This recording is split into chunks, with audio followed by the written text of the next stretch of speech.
আলোচনা জিলহজ মাসকে কেন্দ্র করে। জিলকআদা মাসের আজকে 29তম তারিখ। কত তারিখ?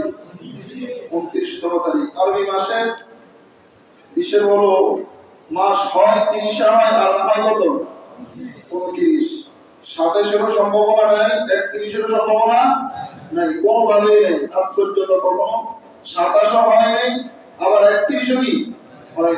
হয় 30 আর না হয় কি 29। তো আজকে যেহেতু 29 তারিখ আর আরবি মাসের হিসেব শুরু হয় সূর্য অস্ত যাওয়ার পর থেকে। সূর্য অস্ত যাওয়া দিন এবং রাতের হিসাব ইসলামে হলো সূর্য অস্ত হওয়ার সাথে সাথে। সূর্য অস্ত হওয়ার সাথে সাথে দিনের হিসাব সূর্য উঠবে তো দিন শুরু, আর দিন শেষ সূর্য অস্ত হয়েছে তো রাত্র কি শুরু। তো আরবি মাস অনুযায়ী যদি এই মাসটা 29 হয় তাহলে আজকে সূর্য ডুবার সাথে সাথে জিলহজ শুরু। সূর্য ডুবার সাথে সাথে কি জিলহজ শুরু। আর এটা আমরা অগ্রিমও বলতে পারি না যে আজকে জিলহজের 1 তারিখ শুরু হবে। এটা চাঁদের সাথে সম্পর্ক। কিসের সাথে?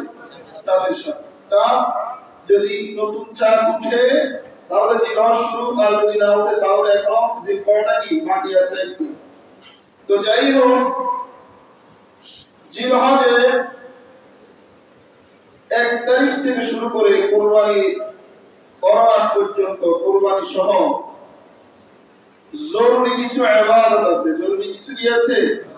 ইবাদত আছে। এগুলি আস্তে আস্তে আমরা ভুলে যাচ্ছি। আপনারাও জিজ্ঞেস করেন না, আমরা হুজুররা আলোচনা করি না, যার কারণে বিলুপ্তির পথে। যার কারণে একেবারে কি বিলুপ্তির পথে। এই মাসের 1 নাম্বার জরুরি আমল হলো চাঁদ দেখার সাথে সাথে, চাঁদ দেখার সাথে সাথে চুল, নখ, মোষ, অবাঞ্ছিত যে পশুগুলি আছে এগুলি আর না কাটা। এগুলি আর কি, তার মানে চাঁদ দেখার আগে আগে অবাঞ্ছিত বিষয়গুলি কি কেটে দাও। চাঁদ দেখা আগে আগে, চাঁদ দেখা আগে আগে শরীরের অবাঞ্ছিত যে সমস্ত পশমগুলি আছে, নখ আছে, এগুলি আগে আগে কি কেটে নেওয়া। কিন্তু চাঁদ দেখার পরে আর না কাটা। চাঁদ দেখার পরে আর কুরবানি করার আগ পর্যন্ত না কাটা। এটা হলো 1 নম্বর আমল। দ্বিতীয় নম্বর, এটা সংক্ষেপে বলতেছি, এগুলির আবার বিস্তারিত আলোচনা আছে। দ্বিতীয় নম্বর হলো ঈদের দিন ছাড়া, ঈদের দিন ছাড়া বাকি 9 দিন রোজা রাখা। বাকি 9 দিন কি রাখা? রোজা রাখা। বিশেষ করে ইয়াউমুল আরাফা, বিশেষ করে কি ইয়াউমুল আরাফা, আরাফা দিবসে কি রাখা? রোজা রাখা। তৃতীয় নম্বর। চতুর্থ নম্বর হলো চাঁদ দেখার পর থেকে নিয়ে কুরবানি করার আগ পর্যন্ত বেশি বেশি জিকির করা। কি করা? আল্লাহর নামের তাসবিহ পাঠ করা। পঞ্চম নম্বর তাকবীরে তাশরীফ। তাকবীরে তাশরীফ 9 তারিখ ফজর থেকে 13 তারিখ আসর পর্যন্ত। 9 তারিখ ফজর থেকে, কথা বলেন না, 9 তারিখ ফজর থেকে 13 তারিখ আসর পর্যন্ত প্রত্যেক আকিল বালিগ পুরুষ, চাই নারী হোক, চাই পুরুষ হোক, চাই মুসাফির হোক, চাই মুকিম হোক, চাই আদা নামাজ হোক, চাই কাজা নামাজ হোক। আদা নামাজ তো বুঝেন, আপনাদেরকে মসজিদে বলছি না। আদা মানে বর্তমান নামাজ পড়া। আদা মানে কি? কথা বলেন না কেন? আদা এটা শরীয়তের ফুকাহায়ে কেরামের একটা পরিভাষা। আদা মানে কি? বর্তমান নামাজ পড়া। আর কাজা মানে কি? ওয়াক্ত অতিবাহিত হওয়ার পরে যে নামাজ পড়া হয় সেটাকে কি বলে? কাজা। তো নামাজটা চাই আদা হোক অথবা কাজা হোক, প্রত্যেক নামাজের পরে উচ্চ স্বরে, উচ্চ একেবারে কাবালে যে পৃথিবী এরকম না, মোটামুটি আওয়াজ নিজের কানে নিজে ভালো করে স্পষ্টভাবে বুঝতেছি, এইভাবে প্রত্যেক নারী এবং পুরুষের উপর একবার তাকবীরে তাশরীক পড়া ওয়াজিব। একবার তাকবীরে তাশরীক পড়া কি ওয়াজিব। কয়বার? 3 বার পড়ার কোনো হাদিস নাই। 3 বার এটা হচ্ছে আমাদের শোনা হাদিস। কি হাদিস? শোনা হাদিস। একবার বলাই ওয়াজিব। একবার বলাই কি ওয়াজিব। স্মরণ থাকবে তো ইনশাআল্লাহ। 7 নাম্বার হলো সামর্থ্যবানরা এই মাসের শ্রেষ্ঠ আমল হলো যাদের সামর্থ্য আছে এরা কোরবানি করা। কি করা? কোরবানি করা। আর একটা আমল কোরবানির চাইতেও শ্রেষ্ঠ, যাদেরকে আল্লাহ তাআলা অর্থ দিয়েছেন তারা হজ করা। তারা কি করা? এই 7টা আমল। কয়টা আমল? স্মরণ রাখতে পারবেন? 1 নাম্বার, শরীরের অবাঞ্ছিত পশমগুলি চাঁদ দেখার আগেই কাটা, চাঁদ দেখার পর থেকে নিয়ে কোরবানি করার আগ পর্যন্ত আর না কাটা। কোরবানি করার আগ পর্যন্ত আর কি না কাটা। দ্বিতীয় নম্বর কি? ঈদের দিন ছাড়া চাঁদ দেখার পর থেকে নিয়ে 9 দিন কি রাখা? রোজা রাখা। তৃতীয় নম্বর হলো বিশেষ করে আরাফার রোজা রাখা, আরাফার দিনের রোজা রাখা। চতুর্থ নম্বর বেশি বেশি জিকির করা, বেশি বেশি জিকির করা। পঞ্চম নাম্বার তাকবীর তাসবিহ কি পড়া?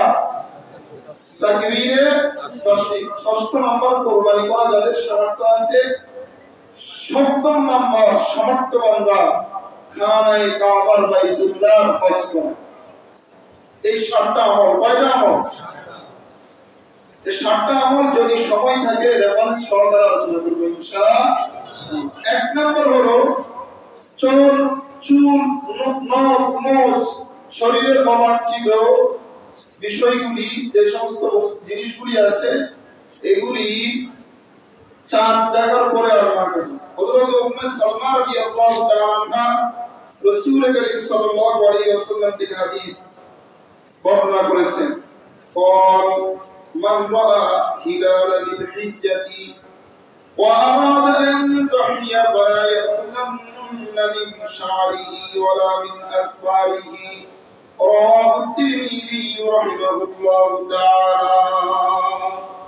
উম্মে সালমা রাদিয়াল্লাহু তাআলা আনহা রাসূল করিম সাল্লাল্লাহু আলাইহি ওয়াসাল্লাম থেকে হাদিসটি বর্ণনা করেছেন।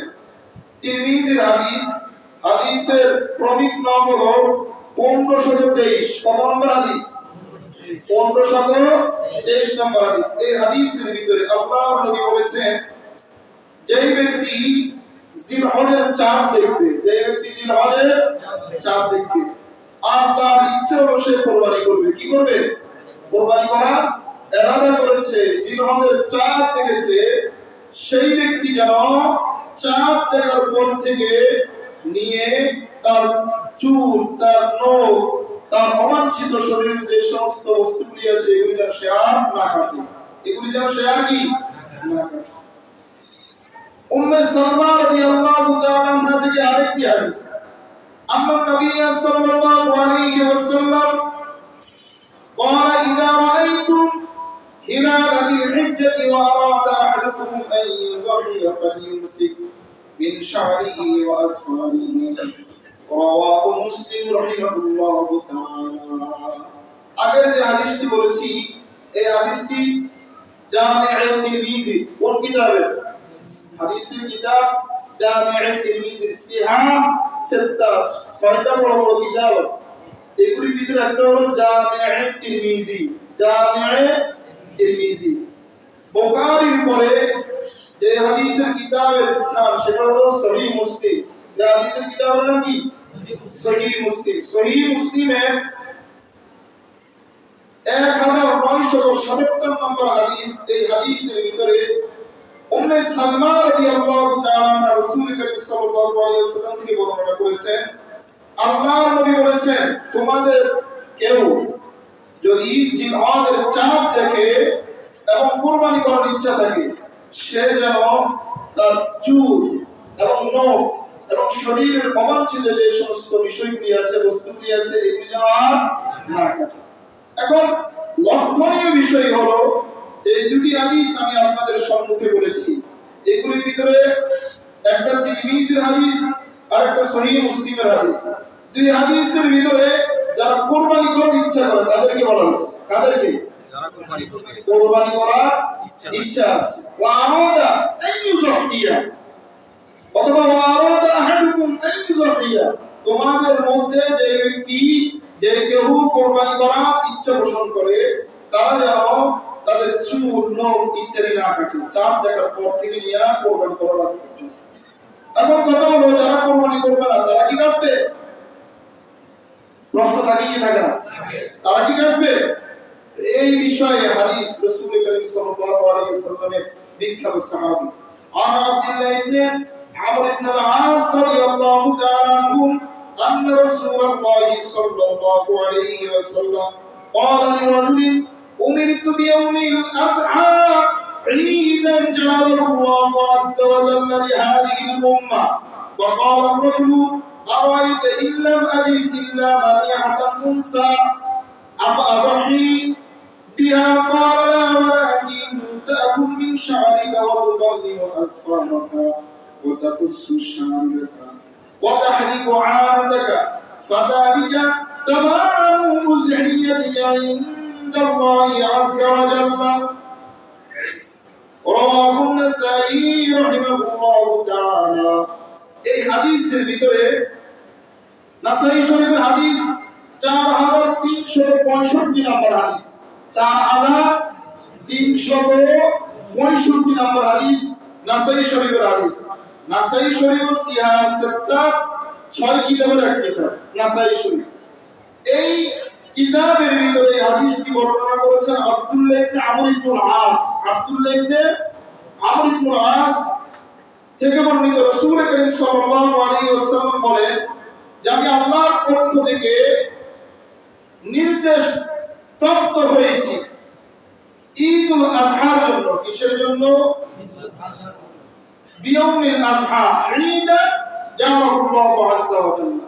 আমি আদেশ প্রাপ্ত হয়েছি উমিরতু বিয়াউমিল আযহা ঈদা জাআলাহুল্লাহু আযজা ওয়া জাল্লা। আমি আল্লাহর পক্ষ থেকে নির্দেশ প্রাপ্ত হয়েছি ঈদুল আযহা পালন করার জন্য। তো আমি এক ব্যক্তিকে বললাম ক্বালা লিরাজুলিন, এক ব্যক্তি বললাম এই কথা যে আল্লাহ পাক রব্বুল আলামিন এই উম্মতের জন্য আমাকে নির্দেশ দিয়েছেন ঘোষণা করার জন্য যে এদের জন্য ঈদুল আযহা একটি দিন আছে। কি দিন আছে? ঈদুল আযহা। আযহা তো হলো কুরবানির দিন। আযহা মানে কি? কুরবানির দিন। আর উযহিয়া হলো কুরবানির পশুটা। উযহিয়া মানে কি? কুরবানির পশুটা। আযহা মানে কুরবানির ঈদের দিন। ওই ব্যক্তি বলল হুজুর দিনটা যেহেতু কুরবানির পশু কুরবানি করা, ফাকাল রাজুল, যেই ব্যক্তির কাছে রাসূল এই দিনের ঘোষণা করলেন সেই ব্যক্তি বলল ফাকাল রাজুল, সেই ব্যক্তি বলল ইল্লাম আরাইতা ইল্লাম আজিদ, ইয়া রাসূলুল্লাহ আপনার কি রায়, আপনার কি সিদ্ধান্ত কুরবানি করার জন্য যদি আমাদের কাছে কোনো পশু না থাকে ইল্লা মানিহাতান মুসা, তবে আমাকে এক ব্যক্তি দুধ খাওয়ার জন্য একটা পশু দান করছে, আমি কি সেই পশুটা দিয়ে আমি কি সেই পশুটা দিয়ে কোরবানি করে ফেলবো? আমার কাছে কোরবানির কোনো পশু নাই। তো দুধ খাওয়ার জন্য আমাকে একজন একটা পশু কি করছে? দান করছে। আমি কি এটা দিয়ে কোরবানি করে ফেলবো? আল্লাহ রাসূল বলেন ক্বালা না ওয়ালাকিন তাখুয মিন শারিকা ওয়া তুকাল্লিমু আসফারাকা ওয়া তাকুসসু শারিবাকা وتحلق عانتك فذلك تمام أضحيتك عند الله عز وجل الله أكبر আল্লাহ রাসূল শরীয়তের মুস্তার হাকিম ছিলেন, ডাক্তার ছিলেন। কি চিকিৎসা উম্মতের কোন ব্যক্তিকে কিভাবে দিতে হবে, সওয়াবের পথটা কিভাবে দেখিয়ে দিতে হবে যেন একটা উম্মত সওয়াব থেকে আমল থেকে বঞ্চিত না থেকে যায়। রাসূল সেই পথ পন্থা উম্মতকে বাতিয়ে দিলেন। সুবহানাল্লাহ। রাসূল বলেন না ওয়ালাকিন তাকুন মিন শারিকা ওয়া তুকাল্লিমু আসফারাকা ওয়া তাদুসসু শারিবাকা ওয়া তাহলিকু আনাতাকা ফাযালিকা তামাম উযহিয়াতিকা ইনদাল্লাহি আযজা ওয়া জাল্লা। নাসাই শরীফে 4365 নাম্বার এই হাদিসের ভিতরে আব্দুল্লাহ ইবনে আমর ইবনে আল-আস থেকে বর্ণিত রাসূল বলেন কুরবানি করার পশু যদি তোমার কাছে না থাকে তাহলে কুরবানির সওয়াবটা পাওয়ার জন্য চাঁদ দেখার পর থেকে নিয়ে কুরবানির পশু কুরবানি হওয়ার আগ পর্যন্ত তোমরা যদি বঞ্চিত বস্তুগুলি যদি তোমরা না কাটো, আল্লাহ পাক রব্বুল আলামিন কুরবানির সামর্থ্য না থাকার পরেও কুরবানি করলে যে সওয়াব সেই সওয়াবটা প্রতিটা উম্মতের আমলনামায় দিয়ে দিবে।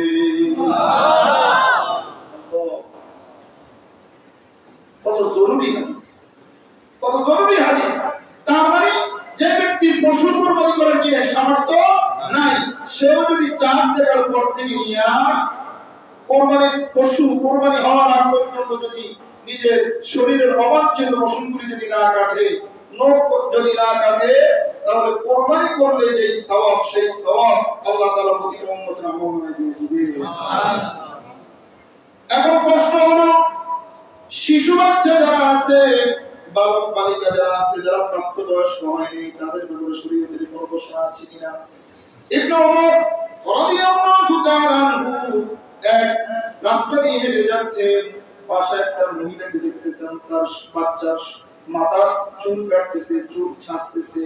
হযরত ইবনে ওমর রাদিয়াল্লাহু তাআলা আনহু বললেন, ও মহিলা, একটা দিন যদি অপেক্ষা করতা, তার মানে 29 তারিখ অথবা 30 তারিখ জিলকাদা, একটা দিন যদি অপেক্ষা করতা, আর চুল চাঁদ দেখার পর থেকে নিয়ে যদি কোরবানির পশু কোরবানি করার আগ পর্যন্ত যদি তুমি অপেক্ষা করতা, এই শিশু বাচ্চাটাকে সওয়াব দেওয়া হতো, আর এই সওয়াবটা তার পিতামাতার আমলনামায় লেখা হতো। সুবহানাল্লাহ। ইবনে ওমর রাদিয়াল্লাহু তাআলা আনহুমা মাররা বিইমরাতিন তাকুলু মিন শারি ইবনিহা ফি আইয়ামিল আশরি فقال لو أخرتيه إلى يوم النحر كان أحسن। মুস্তাদরিক হাকিম হাদিসের বিশাল একটি কিতাব আছে, অনেকগুলি খণ্ড এই হাদিসের কিতাব মুস্তাদরিক হাকিম। এই হাদিসের কিতাবের ভিতরে হাদিসের ক্রমিক নাম্বার হলো ৭৫২০। এই হাদিসের ভিতরে উল্লেখ করেছেন ইবনে ওমর বলেন, আমি একজন মহিলার পাটি অতিক্রম করতেছি, এই মহিলা জিলহজের এই প্রথম দশকের ভিতরে তার সন্তানের চুল কাটতেছে। আমি মহিলাকে বললাম, ও মহিলা, কোরবানির দিন অতিবাহিত হওয়ার পরে যদি তুমি তোমার সন্তানের চুল কাটতা, কারা আহসান, এটা তোমার সন্তানের জন্য কতই না ভালো হতো। কত ভালো হতো। সন্তানদেরকেও, ছোট বাচ্চাদেরকেও চাঁদ দেখার পর থেকে নিয়ে পশু কোরবানি হওয়ার আগ পর্যন্ত শরীরের চুল কাটা কি করছে? নিষেধ করা হয়েছে, লোক কাটা নিষেধ করা হয়েছে। আর ছোট বাচ্চাদের আমলের ব্যাপারে রাসূলের বিভিন্ন হাদিস হলো, একটা বাচ্চা যখন শরীয়তের মুকাল্লাফ না হয়, শরীয়ত তার প্রতি অর্পিত হয় না, কিন্তু এখন সে আমল করে, বাচ্চার প্রতিটা আমলের সওয়াব তার পিতামাতার আমলনামায় দেওয়া হয়। সুবহানাল্লাহ। এই জন্য আমরা এগুলিকে খুব গুরুত্ব দিব। এগুলিকে কি দিব? দ্বিতীয় নম্বর হলো,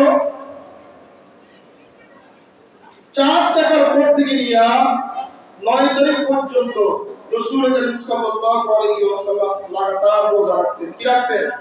রোজা রাখতেন।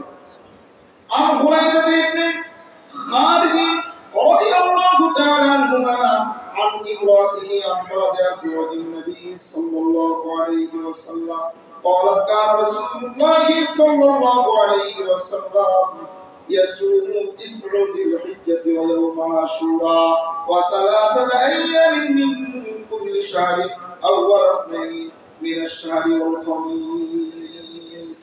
এই হাদিসের ভিতরে মুনাইদা ইবনে খালিদ একজন রাবী, উনি ওনার স্ত্রী থেকে, ওনার স্ত্রী রাসূলের স্ত্রী থেকে, উম্মাহাতুল মুমিনিনদের থেকে এই হাদিস বর্ণনা করেছেন। রাসূল করিম সাল্লাল্লাহু আলাইহি ওয়াসাল্লাম কানা ইয়াসুমু 9 যিল হিজ্জা, জিলহজের প্রথম 9 দিন কি রাখতেন? রোজা রাখতেন। কি রাখতেন? রোজা রাখতেন। এবং আশুরা রোজা রাখতেন। আর প্রতি মাসে 3টি রোজা রাখতেন। কয়টি রোজা রাখতেন? 3টি রোজা রাখতেন। এটা রাসূলের কাছে প্রিয় ছিল।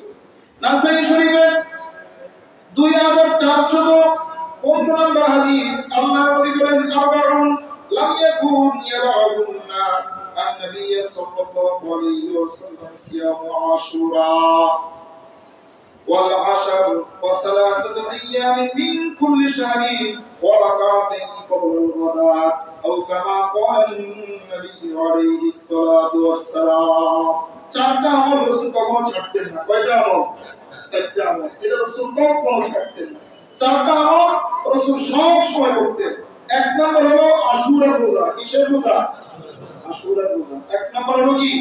আশুরার রোজা। দ্বিতীয় নম্বর হলো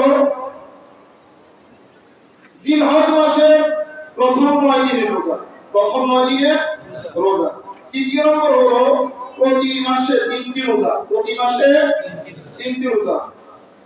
চতুর্থ নাম্বার হলো ফজরের নামাজের আগে 2 রাকাত সুন্নাত, ফজরের নামাজের আগে 2 রাকাত সুন্নাত। এটা রাসূল করিম সাল্লাল্লাহু আলাইহি ওয়াসাল্লাম কখনো ছাড়তেন না। এখন কথা হলো 9 দিনের ভিতরে তো আরাফার রোজা আছে না নাই? আরাফার রোজাকে ভিন্ন করে কেন উল্লেখ করছে? ভিন্ন করে উল্লেখ করার কারণ হলো আমাদের দেশে আরাফার দিনকে নিয়ে ঝগড়া আছে। কি আছে? খুব মতানৈক্য। সৌদি আরবের সাথে আমাদের সাথে তো চালের কোনো কি নাই, মিল নেই। আছে এই আরাফার রোজাকে নিয়ে যত ফিতনা, যে সৌদি আরব আমাদের সাথে মিল নাই, তো আমরা রোজা তাদের সাথে ভিন্ন রাখি, আরাফার দিন কেন আমরা তাদের সাথে রোজা রাখবো? এইভাবে একটা প্রশ্ন থাকে না? এখানে বিষয়টা হজ কেন্দ্রিক। বিষয়টা কি? হজ কেন্দ্রিক। বিষয়টা কি? হজ কেন্দ্রিক। এখানে আরাফার দিন হজকে কেন্দ্র করে, আরাফার দিন হজকে কেন্দ্র করে, কি আরাফার দিনটা কিসেকে কেন্দ্র করে? হজকে কেন্দ্র করে। তো হজকে কেন্দ্র করে যদি আরাফার দিন সেখানে 9 তারিখ হয়, আমরা তাদের সাথে রোজা রাখবো না, আমরা আমাদের হিসেবে রাখবো। কথা বলেন, আমরা আমাদের দেশে কয় তারিখে রাখি? 8 তারিখ না 9 তারিখ?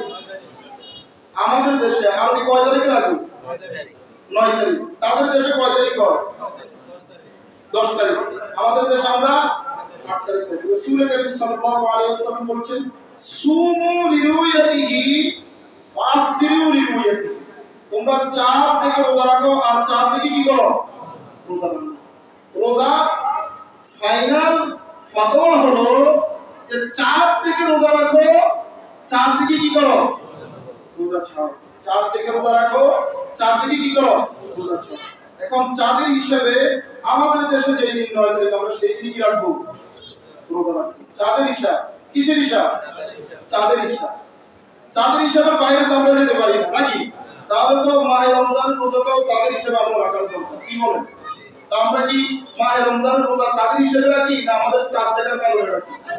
সৌদি আরব ম্যাক্সিমাম আমার জন্মের পর থেকে একবার মনে হয় বাংলাদেশ সৌদি আরবের সাথে চাঁদ না ওঠার বড় রোজা করে ফেলছে, ঈদ করে ফেলছে। এই ছাড়া আমার বুঝার পর থেকে সৌদি আরবের সাথে আমাদের সাথে একসাথে হয়নি। একবার মনে হয়, তাও এটা নিয়ে অনেক লেখালেখি হয়েছে।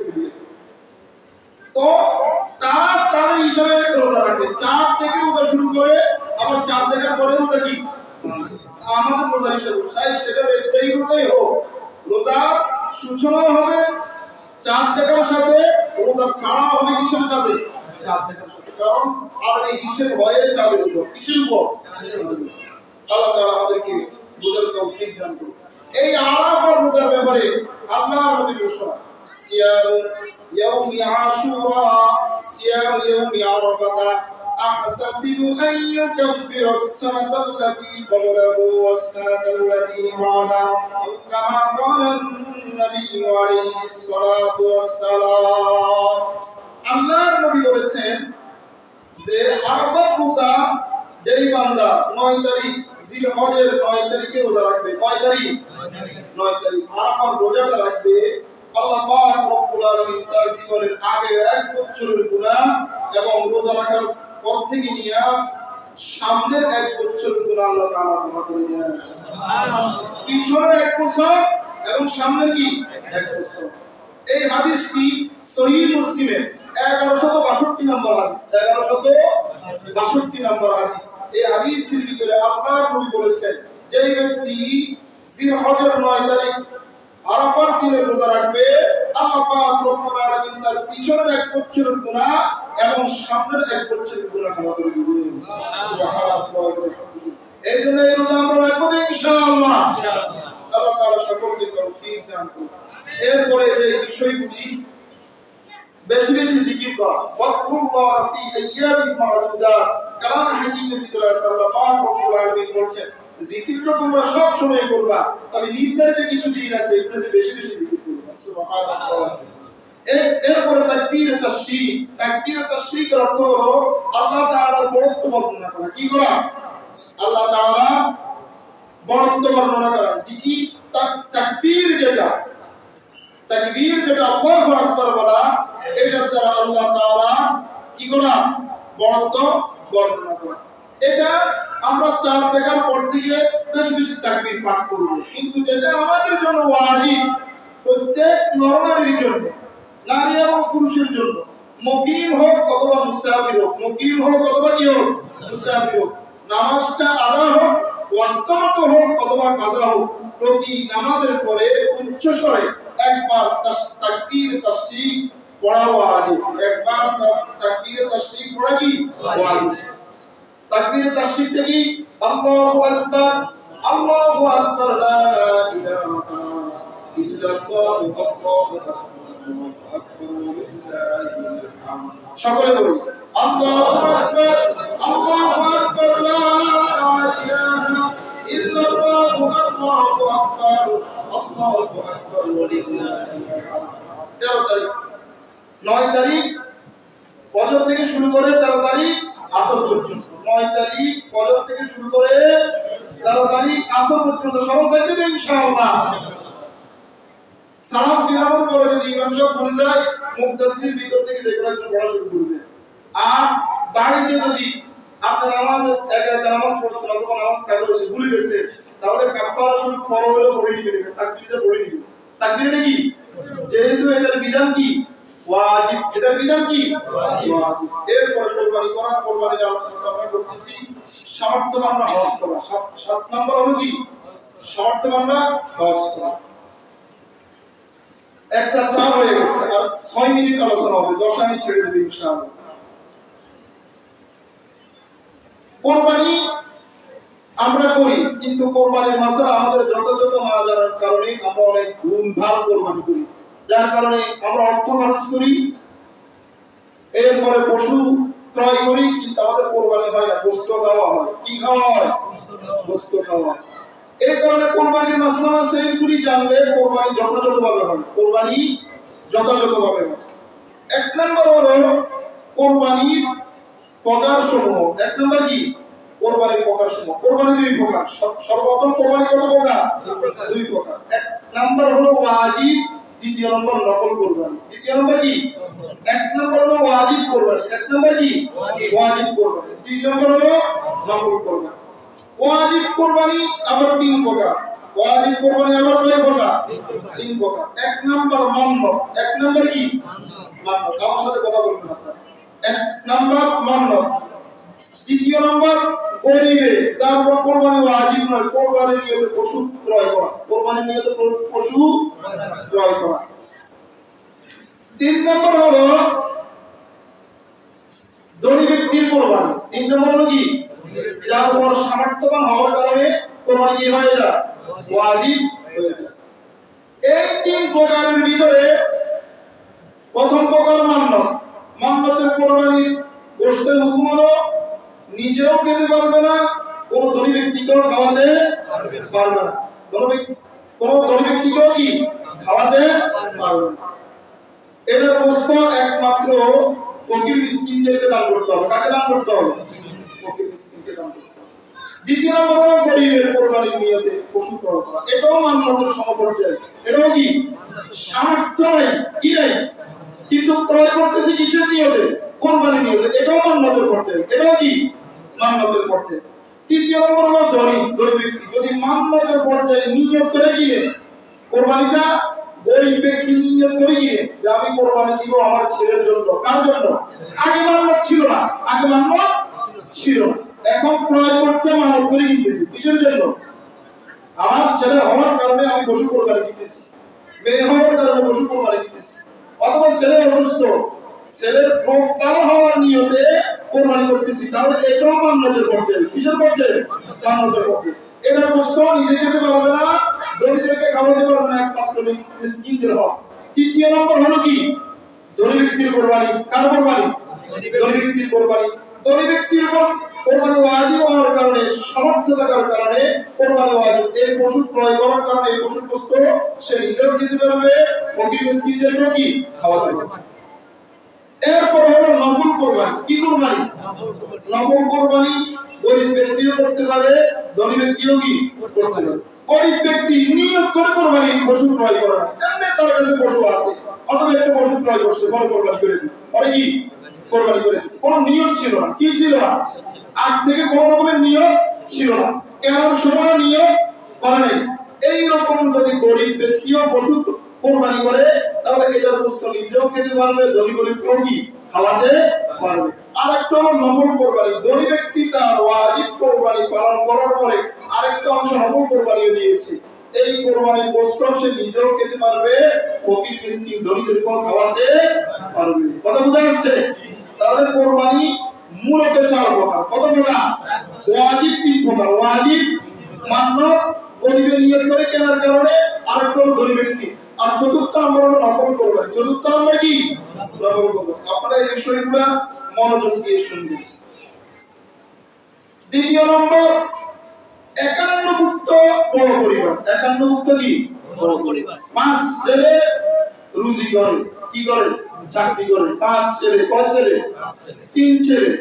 সবার ভিন্ন ভিন্ন ব্যাংক ব্যালেন্স আছে, অ্যাকাউন্ট আছে, যথেষ্ট পরিমাণে টাকা আছে, কিন্তু কোরবানির মৌসুম আসলে শুধু এক শরীক নেয়, নিয়ে বাবার নামে কোরবানি করে। এইরকম আমাদের সমাজে আছে না নাই? কথা বলেন না থাকলে কি কিতাব বলা লেখছে, কি দেবে? 5 ছেলে 3 ছেলে, সময় শেষ। 5 ছেলে 3 ছেলে এভাবে ইনকাম করে প্রতিটা ব্যক্তি, প্রতিটা ছেলে পৃথকভাবে সামর্থ্যবান, পৃথকভাবে কি, কিন্তু এক শরীক কিনা বাবার নামে কোরবানি দেয়। তাহলে এই অবস্থায় বাবার পক্ষ থেকে যদি ওয়াজিব কোরবানি থাকে, বাবার ওয়াজিব কোরবানি থাকে, বাবার ওয়াজিব কোরবানি আদায় হয়ে যাবে, কিন্তু ছেলেরা সামর্থ্যবান হওয়ার কারণে একজনের পক্ষ থেকে ওয়াজিব কোরবানি আদায় হবে না। এটার এক নম্বর কারণ হলো, এক শরীকের ভিতরে একজনই অন্তর্ভুক্ত হতে পারে, 7 জন 5 জন অন্তর্ভুক্ত হতে পারে না। কারণ একটা পশুর ভিতরে 7 শরীকের এক অংশ সপ্তম অংশ থেকে বেশিও হতে পারবে না, সপ্তম অংশ থেকে কম হতে পারবে না। কথা বুঝা আসছে? একটা অংশ কোরবানির এক শরীক সপ্তম অংশের বেশিও হতে পারবে না, সপ্তম অংশের কম হতে পারবে না। যদি এরকম হয়, 4 ছেলের পক্ষ থেকে যদি আপনি কোরবানি এক শরীক দেন, তাহলে এটারে ভাগ করলে সপ্তম অংশের এই এক শরীককে, এক কোরবানির এক শরীককে ভাগ করলে ভিন্ন এক শরীকের সমান হয় না কমে যায়? কথা বলেন না, কমপ্লিট এক শরীক কি হবে?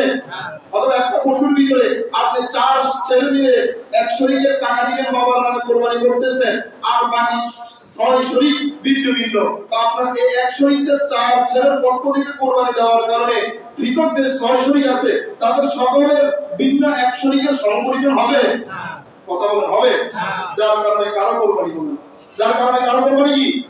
যারা দিয়েছেন তাদের পক্ষ থেকেও হবে না, যে বাবার নামে দিয়েছেন তার পক্ষ থেকেও হবে না, যারা সাথে কোরবানি দিয়েছে তাদের কোরবানিও কি হবে? আদায় হবে না। ওই যে গন্ডগোল হয়ে যাওয়ার কারণে, গন্ডগোল হয়ে যাওয়ার, প্রতিটা অংশ সপ্তম অংশ থেকে, সাবার যেটা সপ্তম অংশ থেকে কম হয়ে যাওয়ার কারণে কারো কোরবানি হবে। এই জন্য একান্নভুক্ত বড় পরিবার যারা আছে, সামর্থ্যবান থাকলে প্রতিটা ছেলে নিজের পক্ষ থেকে পৃথক পৃথক কোরবানি করা, পৃথক পৃথক কি করা? কোরবানি করা।